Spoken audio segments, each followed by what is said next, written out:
ढोल की पोल हिंदी कहानी। एक बार एक जंगल के निकट दो राजाओं के बीच में घोर युद्ध हुआ। युद्ध के बाद एक राजा जीता और दूसरा राजा हारा। दोनों राजाओं की सेनाएं अपने अपने नगरों को लौट गई। बस सेना का एक ढोल पीछे रह गया। उस ढोल को बजा बजाकर सेना के साथ गए भांड और चारण रात को वीरता की कहानियां सुनाया करते थे। युद्ध के बाद एक दिन बहुत तेज आंधी आई। उस आंधी के जोर में वह ढोल लुढ़कता पुढ़कता एक सूखे पेड़ के पास जाकर टिक गया। उस पेड़ की सूखी टहनियां ढोल से इस तरह से सट गई कि तेज हवा चलते ही ढोल पर टकरा जाती थी और ढमाढम ढमाढम की गुंजायमान आवाज होती थी। एक दिन एक सियार उस क्षेत्र में घूमता हुआ पहुंचा। उसने ढोल की आवाज को सुना। वह बड़ा भयभीत हुआ। ऐसी अजीब आवाज बोलते पहले उसने कभी किसी जानवर को नहीं सुना था। वह सोचने लगा कि यह कैसा जानवर है जो ऐसी जोरदार बोली बोलता है, ढमाढम ढमाढम। सियार छिपकर ढोल को देखता रहता, यह जानने के लिए कि यह जीव उड़ने वाला है या चार टांगों पर दौड़ने वाला। उसके आश्चर्य का ठिकाना न रहा। एक दिन सियार झाड़ी के पीछे छुपकर उस ढोल पर नजर रखे हुए था। तभी पेड़ से नीचे उतरती हुई एक गिलहरी कूदकर उस ढोल पर उतरी। हल्की सी ढम की आवाज भी हुई। गिलहरी ढोल पर बैठी दाना कुतरती रही। अब सियार बड़ा आश्चर्यचकित हुआ। तब वह सियार बड़बड़ाया, ओहो, तो यह कोई हिंसक जीव नहीं है, मुझे भी डरना नहीं चाहिए। सियार फूंक फूंक कर कदम रखता हुआ ढोल के निकट पहुंच गया। उसे सूंघा। ढोल का उसे न कहीं सिर नजर आया और न पैर। तभी हवा के झोंके से टहनियां ढोल से टकराई।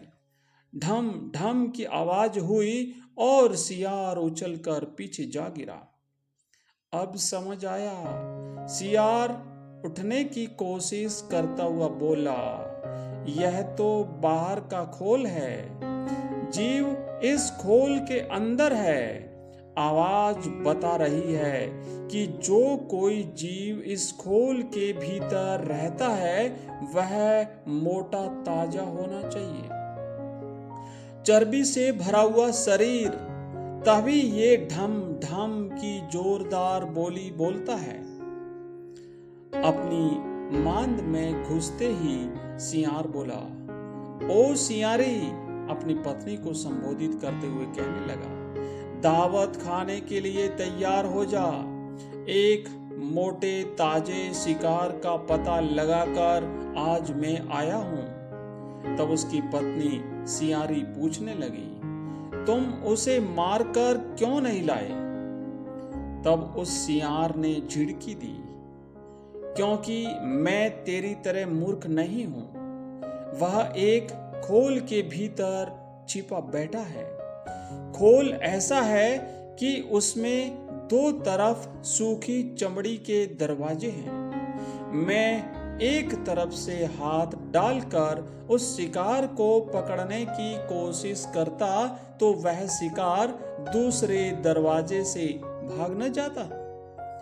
चांद निकलने पर दोनों सियार और सियारी उस ढोल की ओर निकल गए। जब वह निकट पहुंच ही रहे थे कि फिर हवा से टहनियां ढोल पर टकराई और ढम ढम की आवाज निकली। सियार सियारी के कान में बोला, सुनी उसकी आवाज?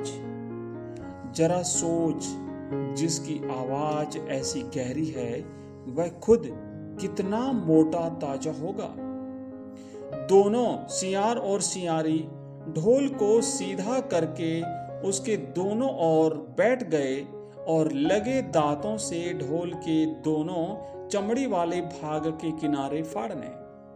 जैसे ही चमड़ियां कटने लगी, सियार बोला, होशियार रहना, एक साथ हाथ अंदर डालकर शिकार को दबोचना है।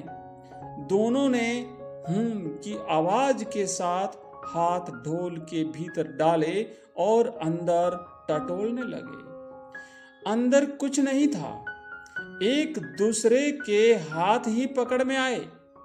दोनों चिल्लाए, है, यहां तो कुछ नहीं है, और वे माथा पीट कर रह गए। मित्रों, इस कहानी से हमें ये शिक्षा मिलती है कि सेखी मारने वाले ढोल की तरह ही अंदर से खोखले होते हैं। इसलिए हमेशा समझदार बनिए, ऐसे लोगों से सावधान रहिए। कहानी सुनने के लिए धन्यवाद।